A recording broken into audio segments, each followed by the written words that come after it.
Bonsoir et bienvenue à notre programme du soir. Comme nous avons l'habitude de faire notre émission de la soirée, le rendez-vous tel que nous l'avons pris depuis le début de l'année 2021. Nous continuons avec nos programmes. Et pour ceux qui nous ont appelés hier, pendant que nous étions en train de faire une autre émission sur la politique, je crois que nous vous avons annoncé déjà le vendredi que le dimanche, il y aurait eu juste un débat politique. Et pendant que nous étions en train de faire cette émission, évidemment, il y a eu beaucoup d'appels croyant que nous étions toujours dans ce même programme lié à la spiritualité. Le programme avait déjà été précisé. Donc, je remercie quand même tous ceux qui ont téléphoné, tous ceux qui nous ont posé des questions justement après l'émission, même avant l'émission. Mais vraiment, c'est de cœur que nous sommes avec vous parce que le souci est partagé justement d'échanger ensemble, de réfléchir ensemble sur les sujets qui touchent justement notre spiritualité. Donc, le programme sur la spiritualité n'a pas changé tel que nous l'avons annoncé et nous continuerons toujours à échanger, à réfléchir ensemble pour arriver justement à édifier le peuple de Dieu et le peuple africain spécialement donc le peuple noir. Parce que nous parlons justement de Simon Kimbangu. Et donc, ce soir, nous allons essayer encore une fois d'échanger sur toujours Simon Kimbangu, sur un autre volet. Le volet, c'est juste une question que nous allons nous poser, de savoir qu'est-ce que nous pouvons retenir justement de cet homme.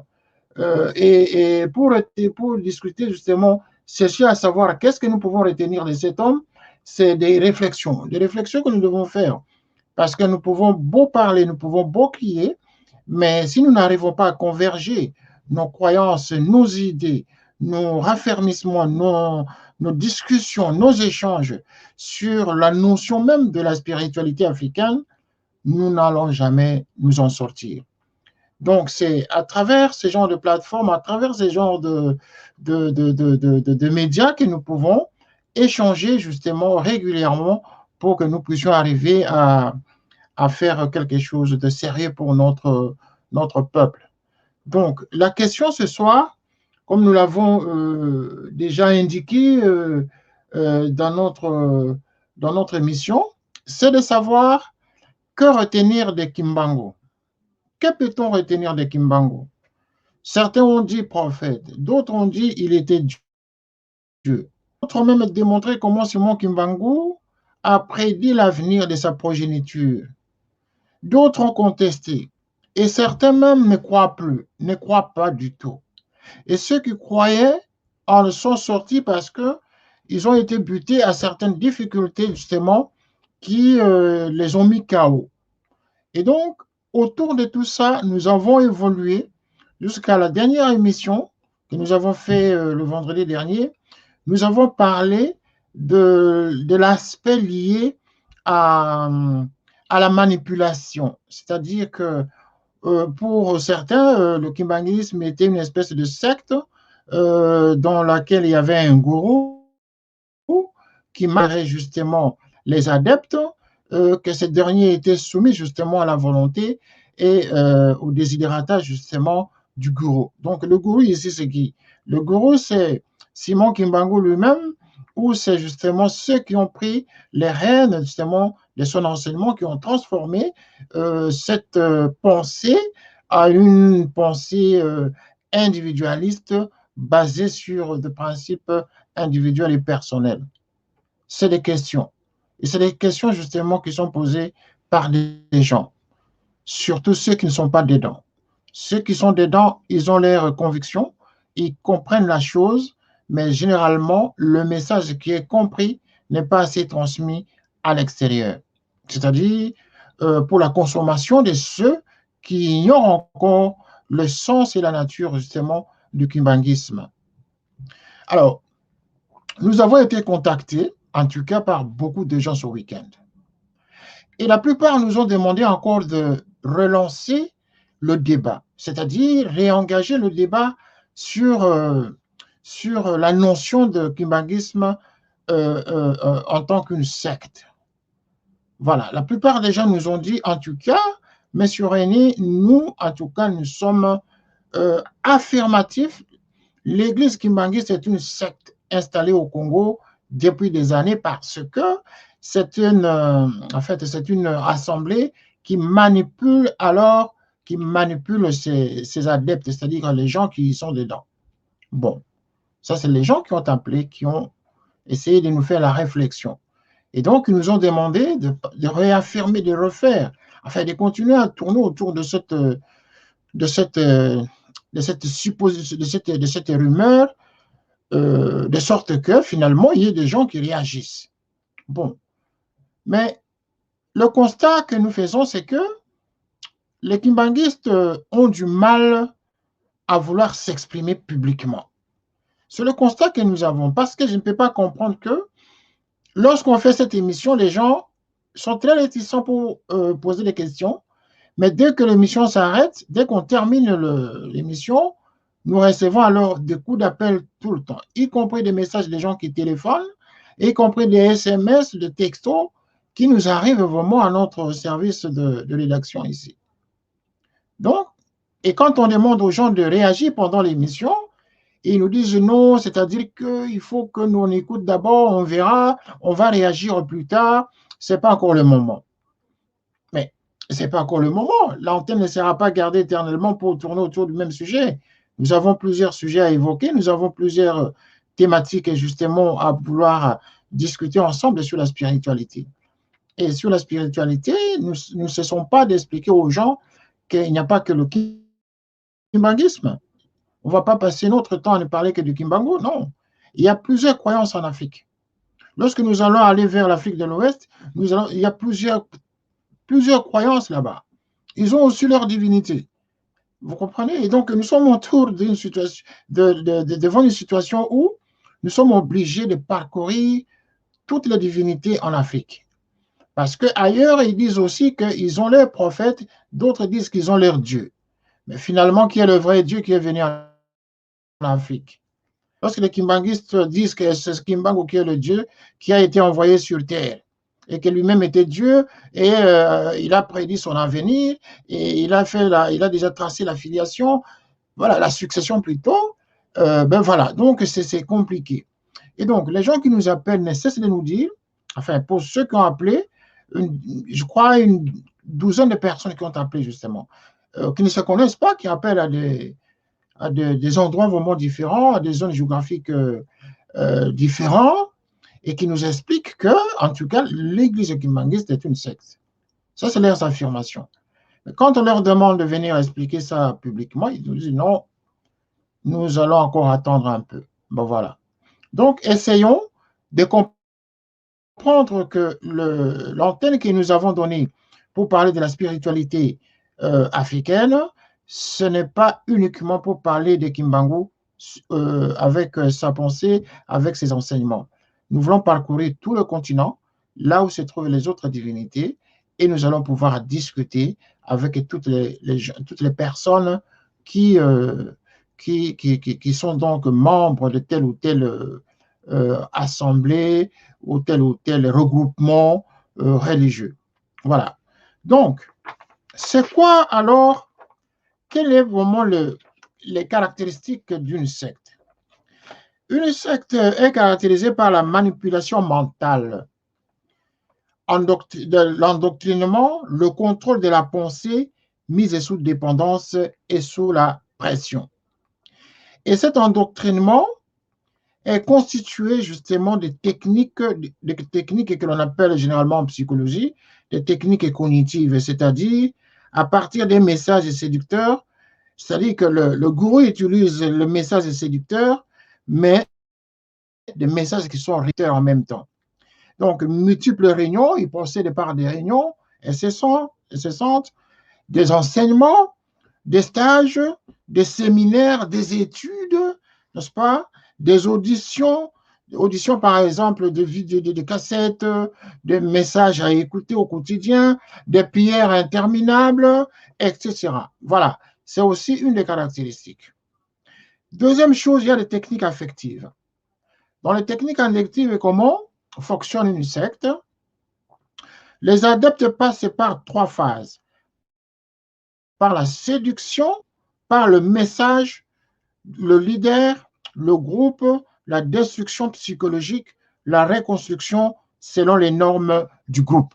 C'est-à-dire qu'il y a une forme de manipulation mentale à l'intérieur d'une secte. La technique est comportementale maintenant. C'est-à-dire au niveau du comportement, la secte utilise ceci. Donc, la technique comportementale qui consiste à faire accomplir des actes anodins au départ, mais de plus en plus accaparants qui provoquent une soumission et une dépendance entraînant une perte du libre arbitre. Telle est en gros, en tout cas, quelques caractéristiques d'une secte. Mais est-ce que de ce qui nous précède, ce que nous venons de lire, est-ce que ceci, on peut retrouver chez les kimbanguistes ou dans l'église, dans l'assemblée des kimbanguistes? Est-ce qu'il y a cette concentration? Est-ce qu'il y a cette manipulation? Est-ce qu'il y a toutes ces formes de techniques affectives au sein de cette église? Est-ce qu'il y a comment on appelle ça, la reconstruction selon les normes du groupe? C'est-à-dire que chaque groupe a ses normes. Ils établissent des règles qui deviennent des lois au sein de cette assemblée ou du groupe. Et généralement, vous avez toujours au-dessus un gourou, c'est-à-dire le père spirituel en quelque sorte, c'est lui qui dicte tout et c'est lui à qui on obéit. Et c'est lui à qui également les gens, toute l'assemblée se prosterne devant lui comme étant Dieu. Une fois que vous avez ces éléments, une fois que vous avez une assemblée de gens qui se prosternent devant un individu, un homme en chair, c'est-à-dire, c'est une des caractéristiques d'une secte. C'est cela. Donc, si nous regardons bien, pour ceux qui lisent très bien la Bible, seul devant Dieu, on peut se prosterner, mais pas devant un être humain. Fût-il le patriarche d'un clan ou d'une tribu. On ne peut se prosterner que devant Dieu. Et on ne peut pas, comme ça, se lever du jour au lendemain, se proclamer Dieu. Et donc, il y a également le contrôle de la pensée. La mise en dépendance également. Le contrôle de la pensée, c'est quoi? C'est lorsque, dans une assemblée, tout le monde converge sa pensée vers une croyance unique, c'est-à-dire le gourou ou ceux qui gèrent l'assemblée, qui manipulent les autres, adoptent des attitudes justement pour contrôler la pensée du groupe. En y incluant par exemple les notions de la peur, les notions par exemple comment on appelle ça, on peut créer dans un groupe des stratégies justement qui mettraient tout le monde sous contrôle, sous une peur permanente. Si par exemple tu as dit ça, attention, il y aura ça. Si vous dites ça, il y aura ça. Si vous condamnez telle situation, attention, il y a la punition qui va arriver. Donc, une espèce de peur permanente. Et donc, finalement, il n'y a qu'un seul bénéficiaire dans l'affaire. Le seul bénéficiaire, c'est celui qui connaît le secret du groupe. C'est celui qui est à la base de toutes les manipulations qui mettre à penser. Et à partir de ce moment-là, lorsqu'un groupe de gens est déjà sous contrôle, est soumis, c'est fini. Le contrôle est déjà établi. Voilà. Donc, je suis en train de lire tout ça, d'expliquer tout ça, en donnant réponse justement à ceux qui nous ont appelés ce week-end. J'avais promis justement de leur dire ça en direct à la télé, de sorte que chacun, là où il est, puisse se réfléchir, puisse faire également des recherches, parce qu'une secte a quelques caractéristiques que je vais d'énumérer, mais il y en a tant d'autres. Mais maintenant, c'est à nous de dire, c'est à ceux-là qui nous regardent, de nous dire, est-ce que de ce que nous venons de constater, de dire, est-ce que ceci s'apparente à l'église kimbanguiste? Nous n'allons pas toujours retourner sur des principes, sur des termes théoriques. Nous devons aller dans le concret. Alors, comme d'habitude, nous sommes obligés, je suis obligé chaque fois de vous lire quelques passages des ouvrages que nous avons sur la table. Moi, je continue toujours à dire que si aujourd'hui nous voulons faire cette émission, c'est pour permettre à ce que les langues se délient. C'est pour donner justement la possibilité aux sans-voix de l'Église kimbanguiste de s'exprimer. Parce que très souvent, la plupart des gens se plaignent, ils n'ont pas de plateforme pour s'exprimer. Ils n'ont pas la possibilité de s'exprimer. Ils n'ont pas de médias qui leur donnent la voix.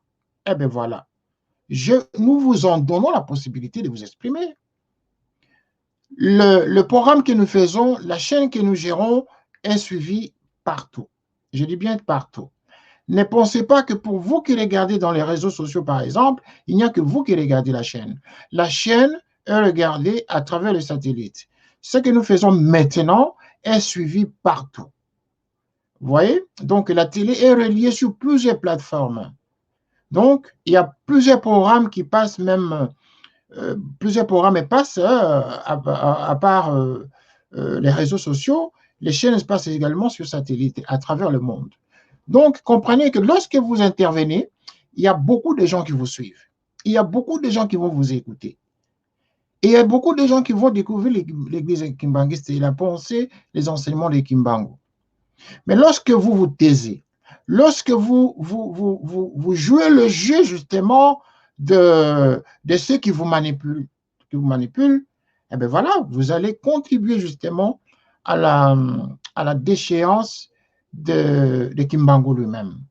Parce que vous n'allez pas continuer à rester silencieux chez vous tout en développant des théories divines de Simon Kimbangu, alors qu'ailleurs, on ne le connaît pas. Voilà. Et c'est la raison pour laquelle même la plupart disent que c'est une histoire des Congolais.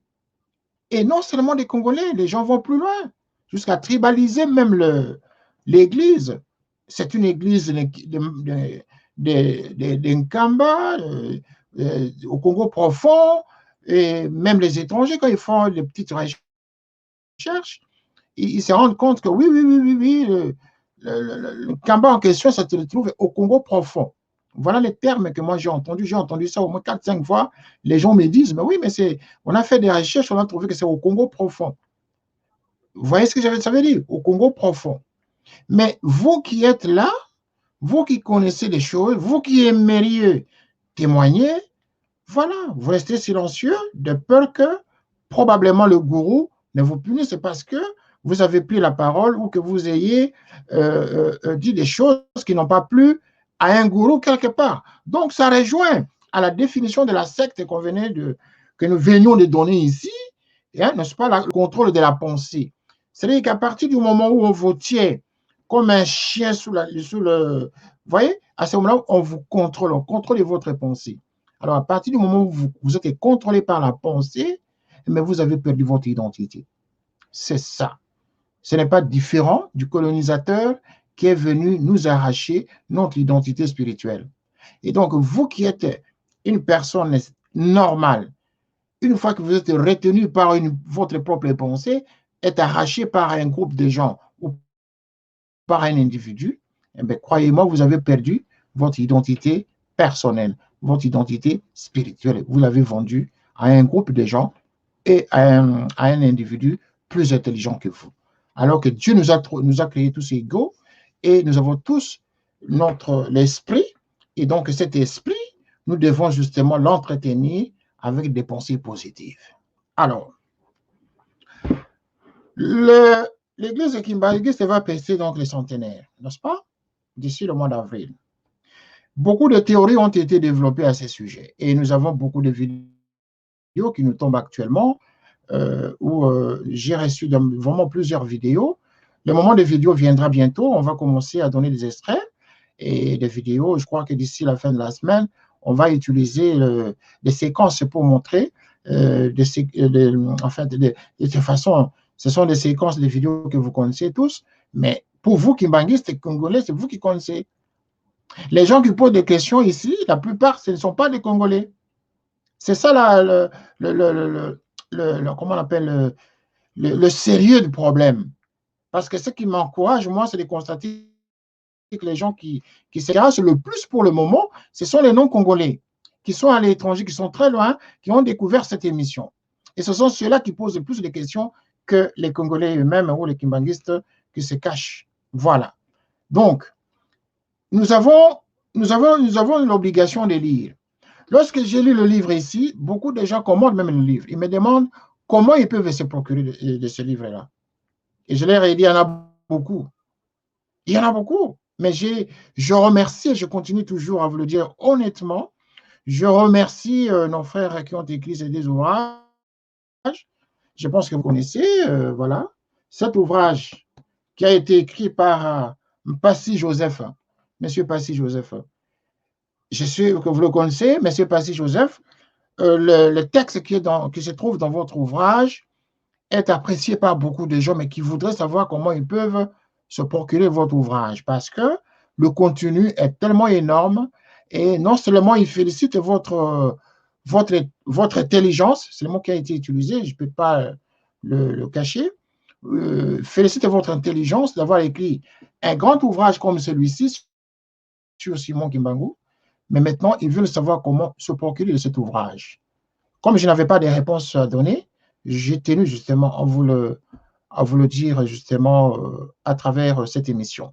Voilà, donc, comprenez que la lecture est très importante. Voilà comment vous pouvez aussi contribuer à gagner les âmes. Vous pouvez contribuer justement à propager cette parole de Simon Kimbangu. Pas seulement en restant chez vous, en restant tranquille, en ne restant que devant l'écran pour suivre René Kitoko en train de parler de Simon Kimbangu. Parfois, certains peuvent même dire, mais bon, d'où vient-il celui-là qui commence à parler de Simon Kimbangu? Non, je suis juste une personne comme tout autre, journaliste. J'ai voulu apporter ma contribution justement pour contribuer à l'émancipation et à l'émergence de cette pensée, de cette spiritualité africaine que nous devons tous défendre. Donc, ce canal, nous avons voulu l'utiliser pour donner sens justement aux enseignements de Simon Kimbangu, qui sont des enseignements utiles justement pour notre spiritualité et pour le peuple d'Afrique. Et pour l'humanité, pourquoi pas. Voilà. Donc, les dimensions de l'homme, les dimensions de la crise et non des moindres, est que les kimbanguistes des années 1900, contemporains de la descendance deuxième génération, qui ne comprennent pas toujours les réactions de leurs chefs actuels, alors on les compare à leur père, comme le stipule Bergson dans l'énergie spirituelle.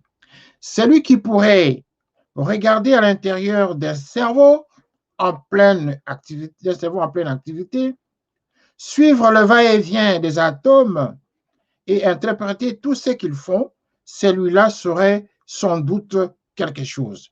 Il en connaîtrait tout juste ce qui est exprimé, ce qui est exprimable en gestes, attitudes et mouvements du corps.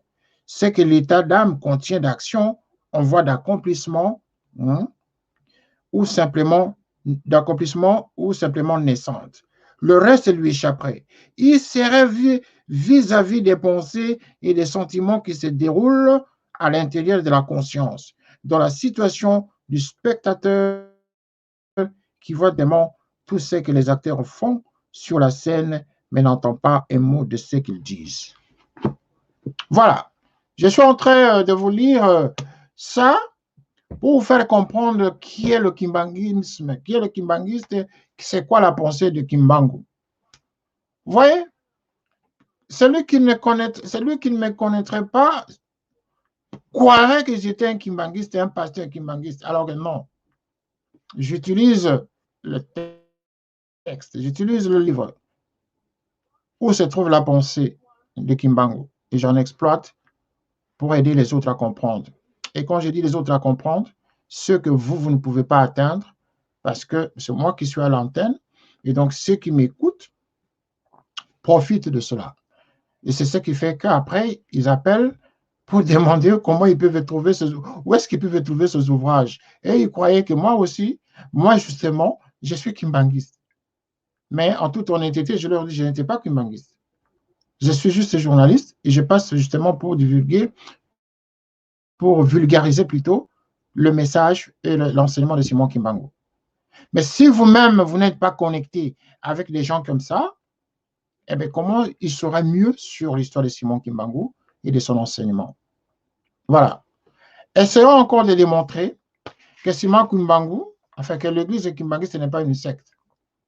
Essayons de le prouver aux yeux du monde que cette église, justement, est parsemée à travers le monde et qu'il y a lieu que les gens qui sont encore en doute de revenir à leurs sentiments et de donner confiance et remettre leur foi en Simon Kimbangu. Mais il faut que cela se soit divulgué. Il faut que les gens sachent. Il faut que le message passe. Voilà, le message ne passe pas et c'est ça vraiment notre regret lorsque nous voyons que vous connaissez beaucoup de choses et vous vous taisez, mais vous risqueriez un jour de regretter qu'un jour, en tout cas, à l'allure où vont les choses, ben, cette église risquera de disparaître complètement parce qu'il n'y a pas de pérennisation au niveau du message.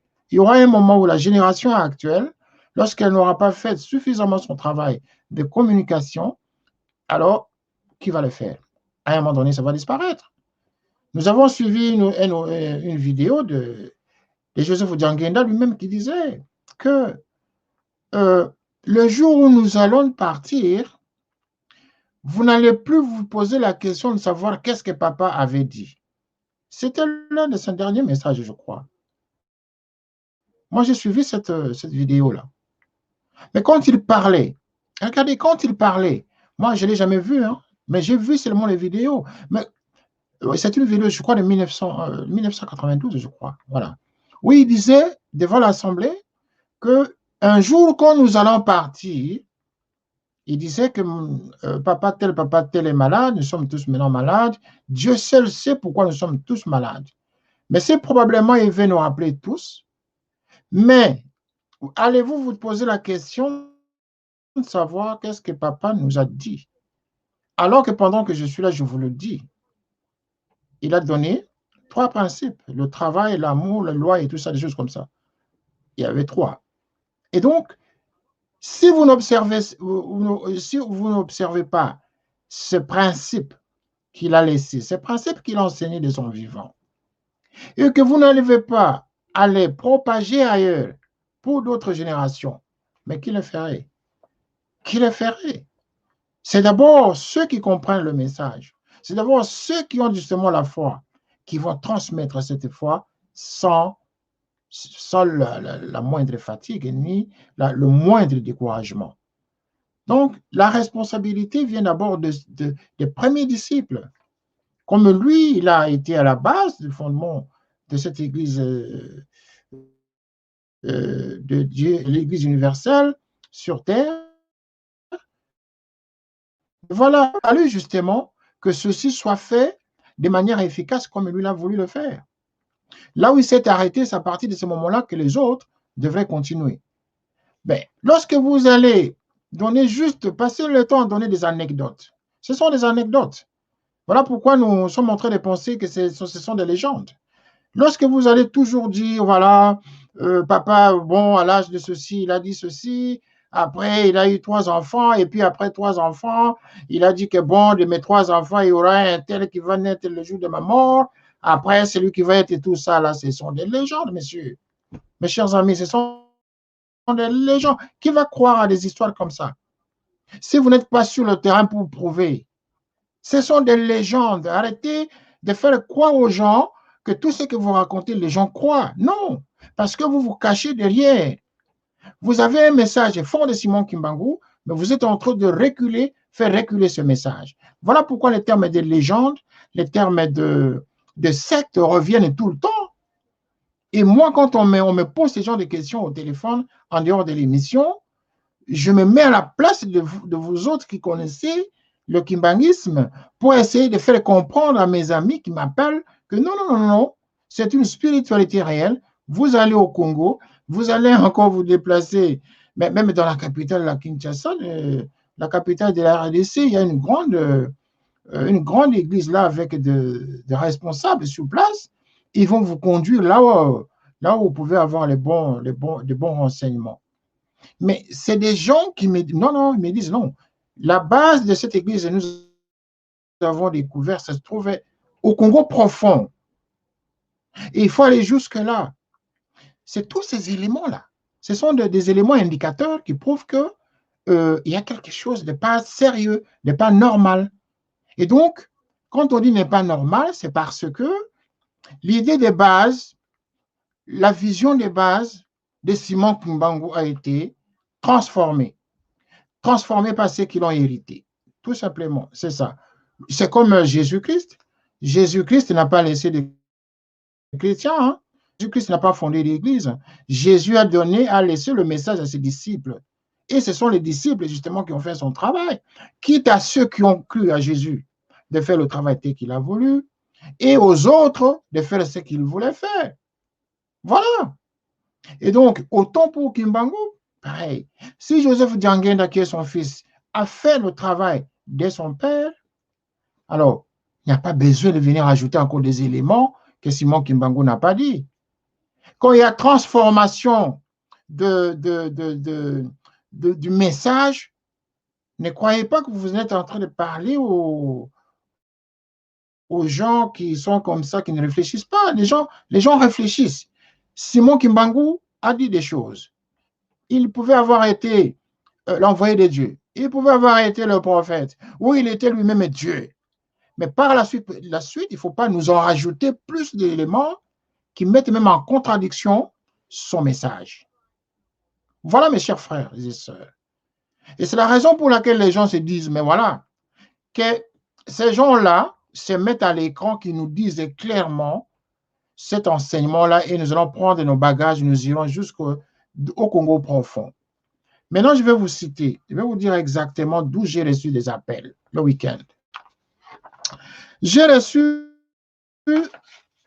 4 appels de deux, bon, ce sont des citoyens allemands, n'est-ce pas? Ce sont des citoyens allemands. Ils sont établis au Togo. Enfin, pas ils sont établis. Ils ont vécu au Togo, voilà, au Togo, en Afrique de l'Ouest, mais qui ont déjà entendu parler de Simon Kimbangu. C'est un couple avec 2 enfants. Ils ont vécu au Togo et ils ont entendu parler de Simon Kimbangu. Et ils ont même, d'après eux, leur fils aîné, parce que bon, le couple en question, le couple à quel âge? Monsieur a 82 ans et son épouse a 73 ans. Voilà, c'est ça. Ce sont des vieilles personnes. Hein.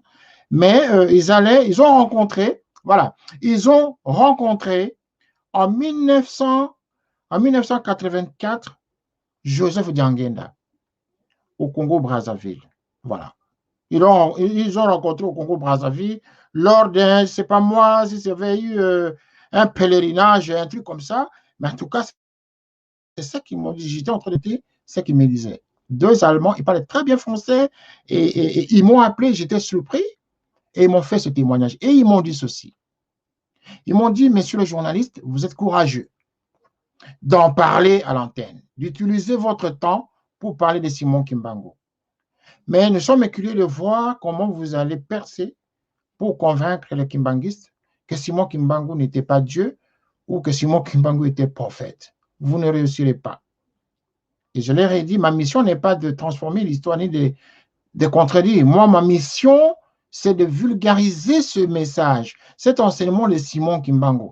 Peu importe comment les gens vont prendre.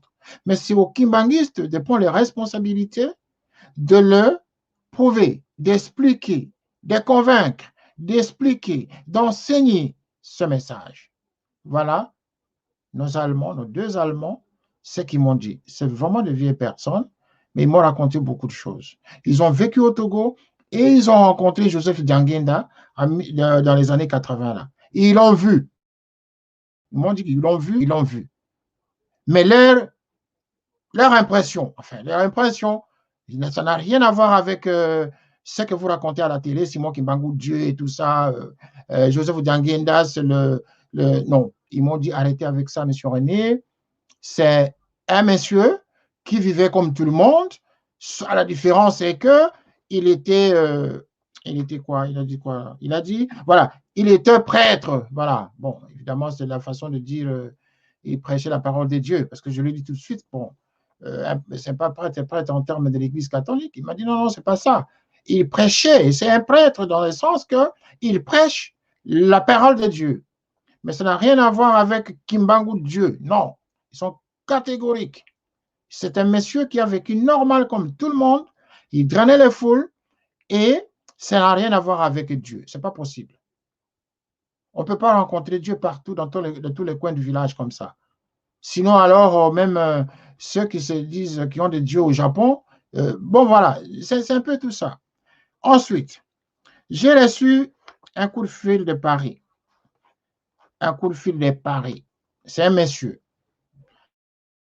Un monsieur français. Il m'a dit tout simplement que je ne donne pas son nom, mais qu'il est en train de nous suivre. Hein. Moi, je vous dis là, parce que là, il m'a envoyé un texto qu'il était en train de nous suivre. Il est à Paris. Il m'a dit ceci.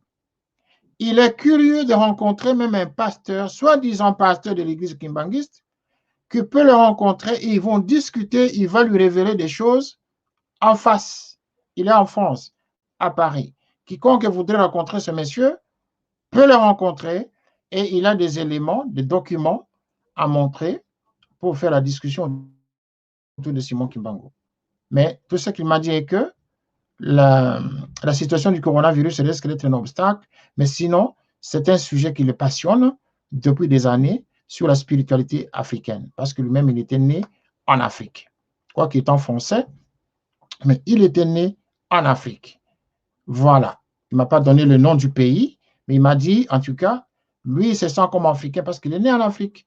Et donc, la question de la spiritualité africaine, il a vécu avec ça, il a grandi parce que ses parents travaillaient en Afrique pendant de longues années et ils sont rentrés en France alors qu'il avait 36 ans. Enfin, donc, il a vécu en Afrique. Ensuite, j'ai reçu 2 appels des Ivoiriens, 3 Ivoiriens.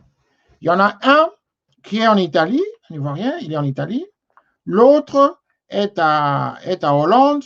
Et puis, le dernier en Angleterre. Voilà, 3 Ivoiriens qui ne se connaissent pas, qui m'ont appelé chacun son tour. Tous me disent la même chose. Les 3 là m'ont dit, bon, monsieur René, bon, on vient de découvrir votre chaîne de télé avec cette émission de la spiritualité, ça nous intéresse. Mais nous aussi, en Côte d'Ivoire, nous avons aussi une spiritualité. Nous avons chez nous là-bas une église qui prophétise la même chose que celui dont vous parlez au Congo, Simon Kimbangu. Et ils m'ont déjà mis en contact avec le groupe en question religieux en Côte d'Ivoire. Donc, probablement, même la semaine prochaine, nous allons faire une émission sur cette assemblée religieuse en Côte d'Ivoire. J'ai déjà des images, j'ai déjà le contact et on a échangé déjà avec ce groupe-là. Voyez-vous? Donc, voilà autant de sujets. Je ne vais pas m'emballer là-dessus, m'embarquer dans un débat monologue. Tout simplement, c'est des messages comme ça. C'est pour vous fortifier à réagir. C'est pour vous donner la possibilité de dire ce qui est possible de dire que de nous cacher, que de cacher cette spiritualité qui peut aider les autres. Voilà les inconvénients. En tout cas, vous devez les reconnaître, mes chers frères kimbanguistes. Le dernier point sur lequel le dernier peut se lier justement à la langue de communication. Lorsque les gens font la remarque de la langue, mais je le répète, utilisons différentes langues pour transmettre l'enseignement, pour transmettre ce message de Kimbangu. Parce que sinon, le kimbanguisme va rester au Congo et en Kamba. C'est tout. Donc là, c'est lui donner vraiment toute la coloration d'une secte. C'est vraiment une secte là. Parce que si vous ne sortez pas de votre tanière et que vous n'allez pas vers les autres, alors ne refusez pas, il ne faut pas regretter que les gens critiquent. Il ne faut pas regretter que les gens critiquent. Donc, ce qui a éveillé l'attention des gens, c'est les différents échanges que nous avons eus l'émission de la dernière fois. lorsque nous avons parlé justement de l'église kimbangiste serait telle une secte ou assemblée de Dieu vivant. Croyez-moi, beaucoup de gens ont réagi. Nous avons eu beaucoup de réactions, beaucoup de messages. Et tous ces gens-là tournent autour de l'idée que cette assemblée n'est pas loin d'une secte. Et il va falloir que nos amis qui interviennent, que nous écoutons avec attention, fassent des efforts pour nous expliquer encore davantage, pour nous enlever le doute que nous avons en nous. En quoi une église de Dieu, en quoi une assemblée où Dieu lui-même est descendu, et ce Dieu-là ne voit que sa descendance pour renaître. Voilà une autre question qu'ils m'ont donnée, qu'ils m'ont posée. Parce qu'un autre intervenant de l'autre fois a dit, Simon Kimbangu avait prédit, il était encore jeune, qu'il aura 3 enfants. On a parlé de ça. Et l'élément qui était ressorti encore, c'est que il aurait dit encore que je vais encore renaître d'un des fils de mes enfants. Et le fils qui naîtra le jour de ma mort, c'est celui-là, c'est-à-dire c'est moi qui vais encore renaître en lui. Attendez, là, ça devient un problème. C'est là que tous ces gens se sont mobilisés, chacun dans son coin, pour dire, attendez, là, ça devient une légende où nous sommes en train d'aller dans quel sens? Et alors, après celui-là, qu'est-ce qu'alors Simon Kimbangu a prédit? Après celui-là, c'est-à-dire le fils en question, de qui il est rené, qui est aujourd'hui le président, enfin le chef spirituel, c'est-à-dire le chef spirituel en question, actuel de l'église kimbangiste, c'est toujours Simon Kimbangu lui-même alors. J'ai dit oui, selon l'entendement, c'est toujours lui qui renaît de plus en plus. Il renaît encore là, c'est lui qui est vivant là. C'est-à-dire Simon Kimbangu n'est toujours pas mort parce qu'il s'est dédoublé en son troisième fils, qui est Joseph Djangenda, et il avait prévenu en même temps que je vais encore renaître d'un des fils de mes 3 enfants-là, je vais renaître. Mais le fils en question, vous allez remarquer, c'est celui qui naîtra le jour de ma mort et à l'heure de ma mort. Donc, je serai toujours là. Mais après celui-ci, là, qu'est-ce qu'il a dit? Admettons que ce dernier-là mourrait aujourd'hui. Qu'est-ce que Simon Kimbangu aurait dit? Qui va le succéder? Il va renaître encore de qui? Oh non, attendez. Ça devait être très compliqué. Donc, essayons d'aider les gens à comprendre. Moi, je suis juste un courant de transmission. Ça me fait plaisir de vous parler. Je me fait plaisir d'en parler parce que, en même temps, ça me permet d'apprendre. On peut apprendre tout le temps, vraiment, avec vraiment la plus grande humilité. J'aime tout ce qui touche à la spiritualité parce que c'est également le défaut de la formation pour avoir fait justement les études religieuses africaines. Et donc, je suis tombé sur cette matière de la spiritualité à laquelle j'ai même fait une grande dissertation là-dessus. Et ça m'a beaucoup passionné. Et en tant qu'Africain, en même temps, je m'étais dit, un jour, je pourrais consacrer l'antenne pour parler de ça. Voilà, c'est ça. Donc, c'est cette passion-là qui fait que je m'attarde justement d'en parler parce que ça nous concerne. Voilà. Donc, je vais vous lire quelques réactions que nous avons déjà et nous allons terminer l'émission dans quelques minutes. S'il n'y a pas de réaction téléphonique, je crois que le message est passé. J'ai déjà répondu à nos amis qui ont appelé le week-end et qui sont en train de nous regarder pour le moment. Et ils sont en train de m'envoyer des textos pour me dire OK, ils me suivent. Et tous ces amis français là et tout ça, allemands, ces messieurs qui sont très avancés en âge, qui sont en train de regarder en même temps l'émission dans leur salon plutôt, je les vraiment remercie parce que ils ont donné quand même une contribution intellectuelle qui pourrait quand même faire réagir les kimbanguistes. Voilà, ce ne sont pas de propos de condamnation ici, mais je ne fais que vous rapporter ce que nous avons entendu des autres. Voilà, ce que les autres disent de vous, ce que les autres disent, leurs remarques et suggestions. C'est autour de ça que nous pourrons justement faire avancer l'œuvre de Simon Kimbangu. Donc, je pense que dans cette émission Réflexion et spiritualité africaine, nous sommes ici pour parler de ça. Nous ne sommes pas ici pour venir critiquer les croyances, nous sommes ici pour d'ailleurs les pérenniser en utilisant l'antenne que nous avons. Il n'y a que ça, la raison pour laquelle nous sommes là. Voilà. Alors, nous avons ici deux réactions. Deux réactions. Voilà, il y a quelqu'un qui nous écrit ici, hein, il nous écrit de ça là. De Boston aux États-Unis. Voilà. Voilà, il me dit ceci. Mr. René, I'm sorry. Ah bon, je vais traduire parce que là, il écrit en anglais. Hein. Il écrit en anglais.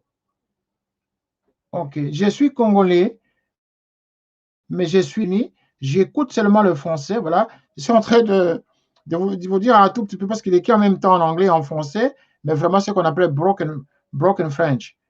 Donc, un français un peu. Voilà. Alors, voilà, j'étais né au Congo, je suis né aux États-Unis, je suis congolais. J'ai grandi aux États-Unis, né aux États-Unis. Mes parents sont des Congolais, mais ma mère n'était pas congolaise. Donc, mon père est congolais. Je suis né aux États-Unis, mais j'ai eu la chance d'aller au Congo avec mon père il y a 20 ans. Voilà, il y a 20 ans. Et c'est au Congo que j'ai vu les Kimbangu. Voilà, il dit, j'ai vu les Kimbangu. J'ai vu les... Il dit, mon père m'a amené chez les Kimbangu. J'ai vu les Kimbangu, mais j'ai aimé leur musique. Yeah, I love the music. Yes, c'est ça qu'il est en train de dire. I love the music. And yes, si vous pouvez, if you can... OK, si vous pouvez nous envoyer des livres, des books, so we can... voilà. Vous voyez ça? Il est en train de dire, je connais pas, il ne me donne pas son âge, mais je vois que c'est quelqu'un déjà de mature. Il dit, mais j'écoute le français parce que mon frère a fait des efforts de parler français avec moi, avec mes sœurs également. Donc, nous écoutons le français, mais on ne parle pas comme vous parlez. Mais nous écoutons tout. Comment nous pouvons avoir les livres là qui parlent de Kimbangu?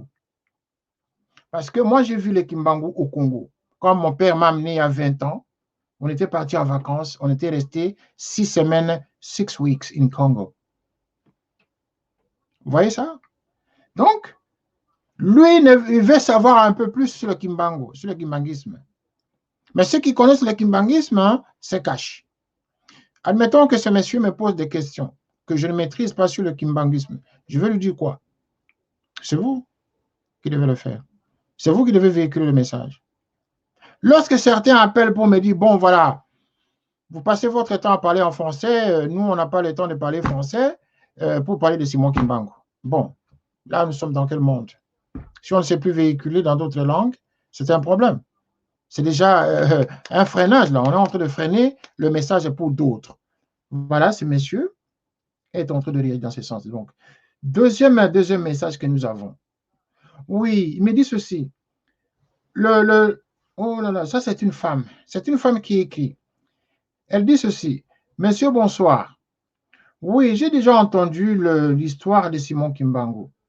Mais ce que j'ai remarqué, moi, je vous appelle des Leeds, donc en Angleterre. Leeds, voilà. Je vous écris des Leeds. Mais moi, je suis congolaise, voilà. Il dit, moi, je suis congolaise. Mais moi, ce que je regrette, c'est la division dans l'Église. Ah, voilà. C'est la division dans l'Église. Mais croyez-moi que quand on parle de la division dans l'Église, j'ai trouvé même dans ce livre, on en parle. On parle de la division dans l'Église, dans ce livre. À l'entame même, n'est-ce pas? À l'entame du livre, il y a un mystère, c'est ce que l'on ne comprend pas, difficile à expliquer, à accepter et à refuser. Djangé Nakutima est un mystère insondable, repère de l'existence, Dieu maître de la création, de tout bien responsable, de tous les événements, des éboulements, des sécheresses, des inondations, des bénédictions, des philosophies diverses, contradictoires, qui a dit vos voix ne sont pas mes voix, vos pensées ne sont pas mes pensées. Dieu est le repère auquel nous devons tous nous reporter pour notre existence, mais force est de constater que malgré ces bons fondements, les édifices s'écroulent toujours devant les moindres secousses comme les résolutions chez les kimbanguistes. Voilà, signé Victor Lolindo Lwanzambi. Je cite, celui qui a préfacé l'ouvrage. J'ai aimé ça. J'ai aimé ça, je vous assure. J'ai aimé ça. J'ai aimé cette préface. J'ai aimé. La manière dont il a peint Django Ndakoutima. Vous voyez, ça c'est un coup de maître, quoi. C'est le résumé. Mais bon, je le fais pour vous, pour ceux qui nous posent des questions, pour qu'ils comprennent, pour ceux justement qui veulent commander des livres. Donc le message est passé à l'éditeur de cet ouvrage, justement, de ces deux ouvrages que nous avons ici. Mais la question reste pendante. Il va falloir que vous expliquiez aux gens, je sais pas, que l'église kimbanguiste n'est ni une secte, ni une assemblée manipulatrice des adeptes, ou de ses membres, ou de ses fidèles. Tous les termes que vous allez utiliser est le bienvenu. Et donc, nous sommes là que pour vous transmettre ce message-là. Donc, nous avons 6 messages encore, mais nous ne pouvons pas lire tous ces messages. Je pense que nous allons terminer notre émission. Notre mission ce soir a été juste de réfléchir, de vous donner ces réactions des gens avec lesquels nous avons discuté ce week-end, des gens qui nous ont posé des questions auxquelles nous n'avons pas de réponse, nous n'avions pas de réponse, parce que nous ne sommes pas kimbanguistes, nous ne maîtrisons pas la chose kimbanguiste. Et donc, nous aurions souhaité avoir un chroniqueur kimbanguiste qui passe à l'antenne chaque jour, chaque fois que nous sommes à l'antenne, pour nous faire une chronique kimbanguiste de 3 minutes. Voilà. Nous souhaiterions vraiment avoir quelqu'un, un kimbanguiste qui peut répondre aux questions des téléspectateurs. Ceci fera mieux que de nous laisser passer à l'antenne pour tenter de donner des réponses en nous basant seulement sur des ouvrages qui sont écrits par les kimbanguistes, que nous sommes en train de juste de lire. Par contre, si les pensées sont exprimées par les vrais kimbanguistes, je pense que ceci passerait mieux que nos journalistes. Donc, le débat n'est pas vraiment très grave, mais nous sommes ici pour vous transmettre ce message-là. En tout cas, tout en espérant que les esprits qui existent et qui ne meurent jamais soient avec tout le monde, soient avec nous, partout où nous sommes, de sorte que les esprits restent toujours vivants et sous notre protection.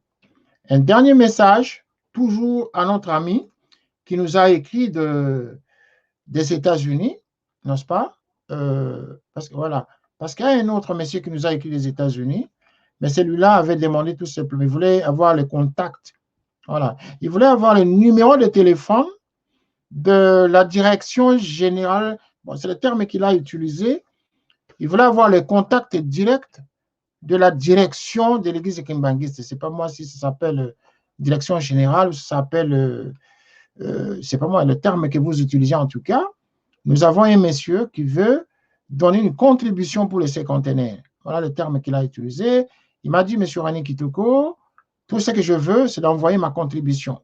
Mais avant d'envoyer ma contribution pour les cinquantenaires, j'aimerais avoir les contacts directs. Je dois parler avec les responsables moi-même. Et là, je prends mes dispositions pour envoyer la contribution pour les cinquantenaires. Pour les centenaires. I'm sorry. Pour les centenaires. Donc, nous avons des gens qui veulent donner des dons. Vous voyez? Mais ces gens ne savent pas par où passer. Donc, vous avez vu l'exemple de notre ami Mangituka aux États-Unis qui a fait un long témoignage. Bon, évidemment, c'est quand il est passé à l'antenne, sa situation est résolue parce qu'il y a eu beaucoup de réactions jusqu'au Congo. Mangituka avait laissé son contact ici à l'antenne. Tout le monde a eu son contact. Ils l'ont appelé et on a décompté sa situation.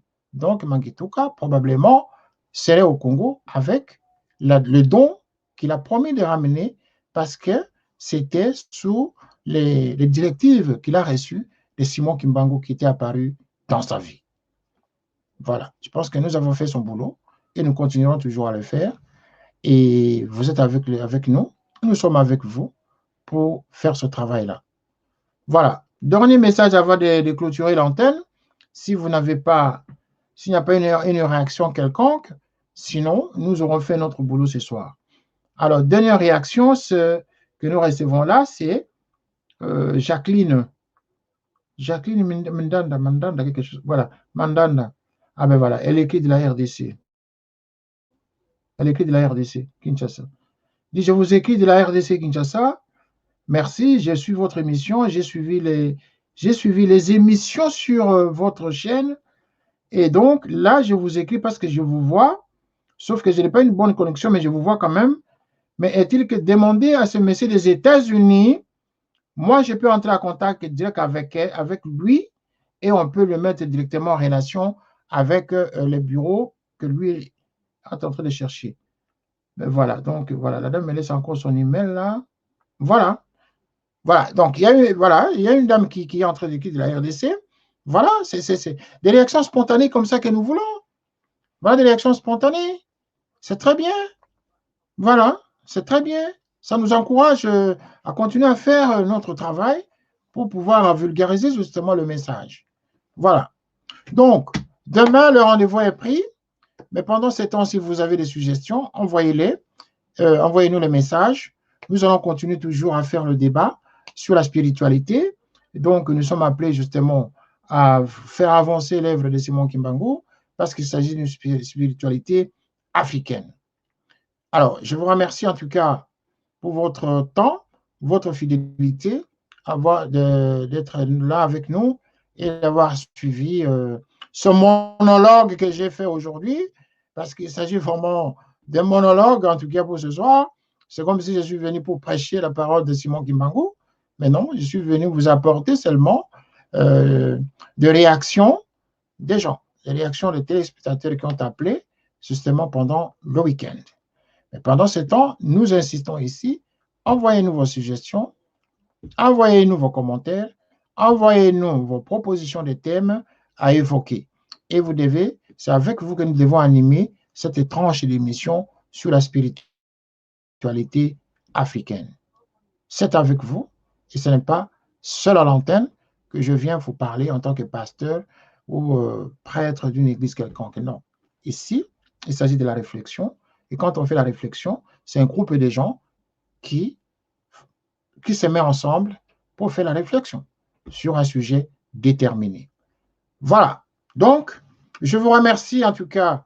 On va terminer ce programme à ce niveau, tout en sachant que demain, nous allons revenir à la même heure et nous attendons donc vos suggestions. Je vous remercie alors. S'il n'y a pas... Voilà, il y a un appel qui tombe pendant qu'on veut couper l'antenne, mais je ne pourrai pas prendre l'antenne parce qu'on va déjà désamorcer l'émission dans quelques secondes. Merci de nous avoir suivis et à très bientôt sur Télé Saturne et Canal Africa 54. Ce fut votre humble serviteur, René Roch Kitoko, journaliste. Merci, au revoir.